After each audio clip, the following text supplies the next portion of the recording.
साथीहरु दर्शन नमस्ते। आजभोलि गाउँघरको वातावरण हैन, हेर्नुस् त लाई उम्रिसकेको छ, बिस्तारै ठुलो हुँदैछ हैन।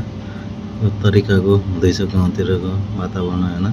गाउँतिरको हावापानी हेर्न सक्नुहुनेछ हजुरहरु। बाख्रा पनि चर्दैछन् हैन, कतै कतै यस्तै छ साथीहरु। यहाँनिर सानो बोका छ हैन। ल यो चाहिँ मेरो घरको बाख्राहरु हुन् हैन, चर्दैछन् हैन। ल हेर्न सक्नुहुन्छ साथीहरु। त्यहाँ चाहिँ त्यो पनि लाई हो हैन, भर्खरै नयाँ लगाएको, अलिअलि सानो सानो ठुलो हुँदैछ। त्यहाँ माथि चाहिँ चम्पा ट्र्याक्टरले जोत्दैछ कतै कतै हैन, गहुँ लगाउनको लागि काहीँ काहीँ जोति पनि रहेको छ। यता चाहिँ बाख्राहरु चर्दैछन् हैन, हेर्न सक्नुहुनेछ हजुरहरु हैन। आजभोलिको गाउँघरको हैन ताजा वातावरण हैन, यस्तो प्रकारको छ आजभोलि मेरो गाउँ है त साथीहरु। हेर्न सक्नुहुनेछ हजुरहरु है त।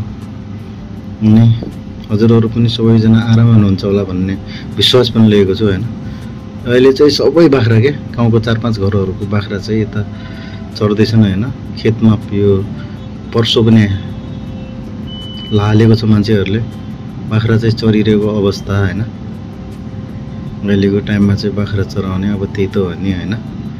यस्तै जाँदैछ गाउँघरको दिनहरु हैन। ल हेर्न सक्नुहुन्छ साथीहरु हैन। अहिले चाहिँ हाम्रो बाख्रा साथै अरु बाख्रा पनि चरिरहेको छन् है साथमा।